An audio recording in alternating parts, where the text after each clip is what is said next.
Assalamualaikum warahmatullahi wabarakatuh. Sampurasun. Tepang deui sareng Ibu dina pangajaran bahasa Sunda. Pangajaran 2. Novel. Materi pembelajaran jarak jauh pikeun bahan pangajaran dina mata pelajaran bahasa Sunda SMP kelas 8. Kompetensi dasar 3.3 mengidentifikasi unsur intrinsik ringkasan novel remaja dengan memperhatikan struktur teks dan aspek kebahasaan yang benar dan sesuai konteks. 4.3 mendeskripsikan isi ringkasan novel remaja dengan memperhatikan struktur teks dan aspek kebahasaan yang benar dan sesuai konteks. Tujuan pembelajaran. Setelah selesai mempelajari materi pada bagian ini, peserta didik diharapkan dapat memahami novel dan unsur-unsurnya serta dapat menceritakan kembali isi ringkasan novel.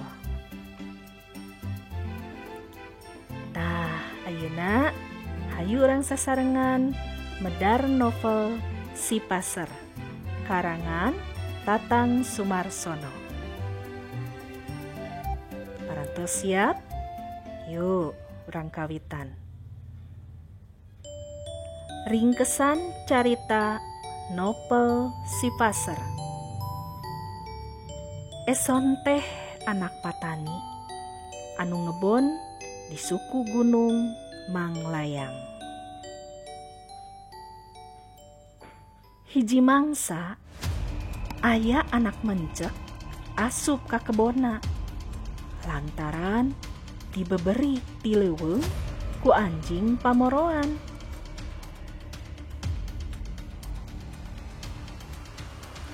Eta anak mencek teh digebrus kana lombang. Atuh ku eson jeung bapana bisa ditewak.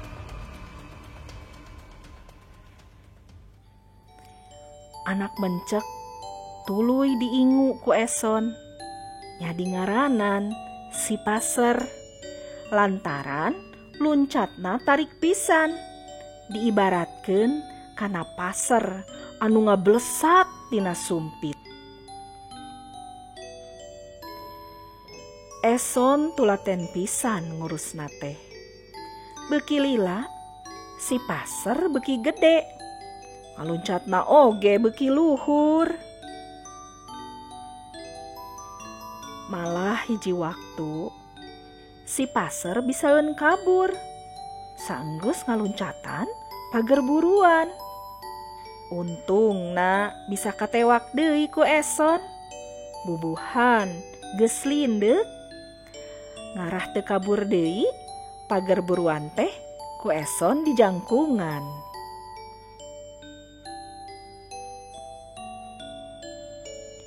Hiji waktu bapana eson kadatangan juru tulis desa.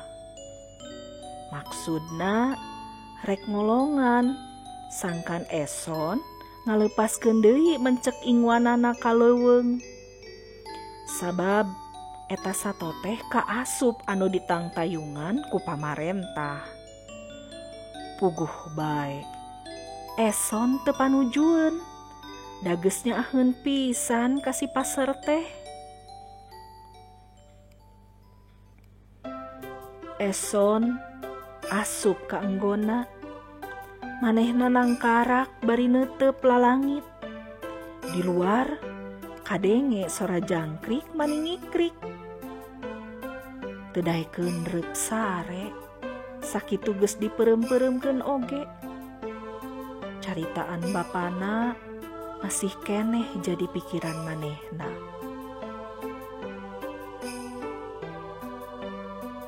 Eson ngarasa berat lamun tepi ka papisah jeung Si Passer teh. Eson nyaaheun pisan ka mencek anu geus dikuput sakitu lilana. Jeung deui katenjona Si Passer oge geus bisa ngarasakeun kanyaah dununganana.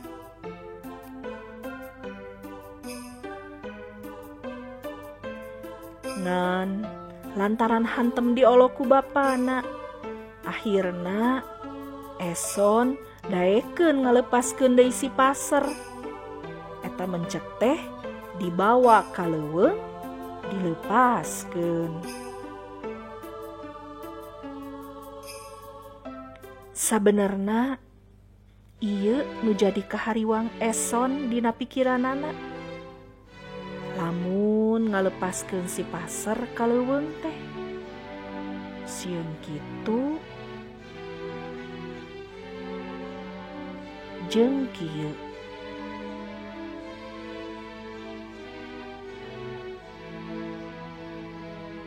Eson unggal poe ngalamun kagegeringan, inget wae ka si paser.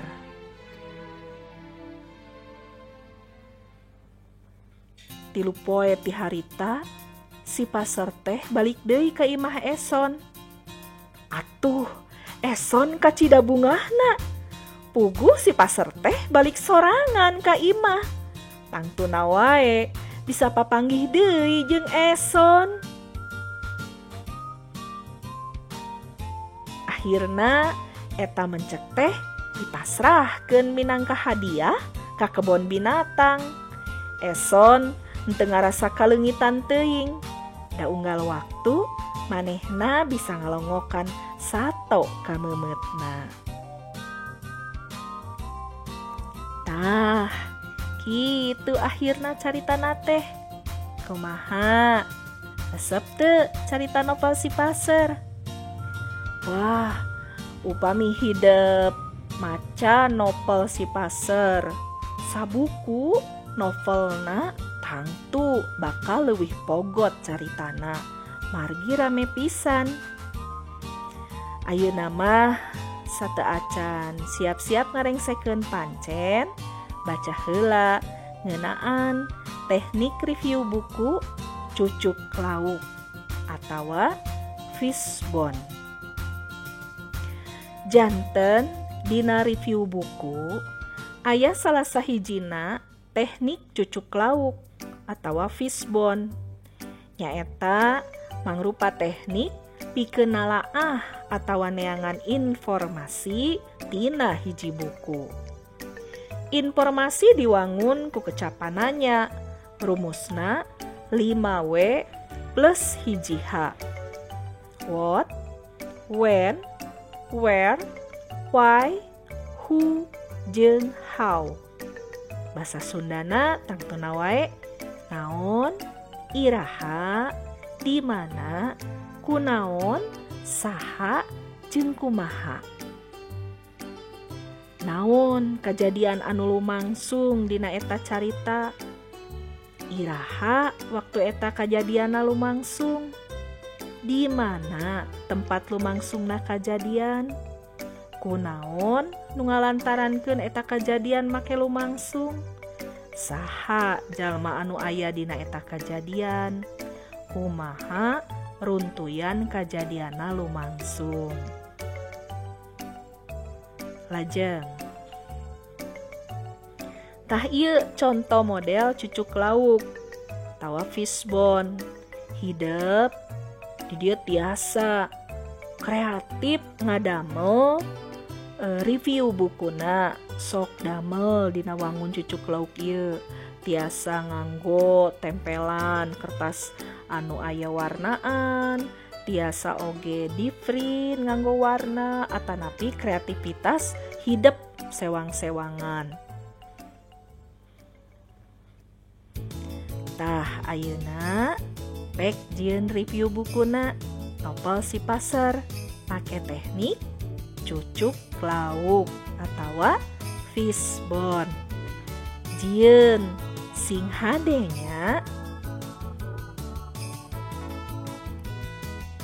Hatur nuhun, sampurasun, hurip Sunda.